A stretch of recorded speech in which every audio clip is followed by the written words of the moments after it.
mécanismes différents, mais globalement, ils ont découvert l'immunothérapie, c'est-à-dire un nouveau traitement du cancer. Ça change complètement notre façon d'imaginer le traitement du cancer. Jusqu'à maintenant, on avait la chirurgie pour enlever la tumeur, les rayons, la chimiothérapie, les hormones. À partir d'aujourd'hui, on a en plus l'immunothérapie. Alors, de quoi s'agit-il? En fait, si vous voulez, dans l'organisme, nous avons des globules blancs qui, à la fois, attaquent tous les virus, les bactéries, tout ce qui nous attaque pour nous défendre, soit en attaquant directement la bactérie, le virus, soit en sécrétant des anticorps qui tuent les bactéries et les virus.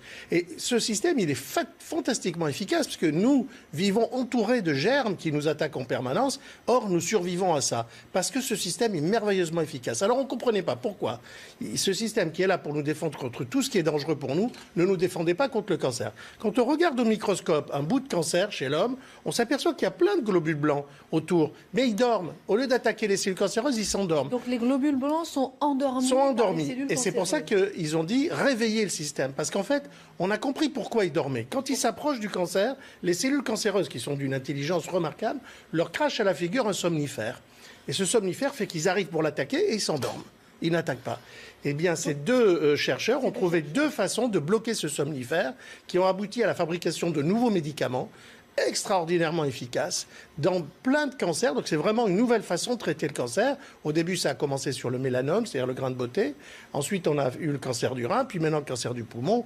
Enfin, presque tous les cancers aujourd'hui réagissent. Jimmy Carter, 39e président des États-Unis, a été soigné du cancer par ce système, justement. Absolument, exactement. Ce président était atteint d'un cancer mortel. Il avait peu de chances de s'en sortir. Et puis, on a découvert l'immunothérapie. Il en a bénéficié sur un mode expérimental. Les médicaments n'étaient pas encore vendus en pharmacie. C'est grâce à justement et c'est ça qui l'a sauvé. Oui, complètement.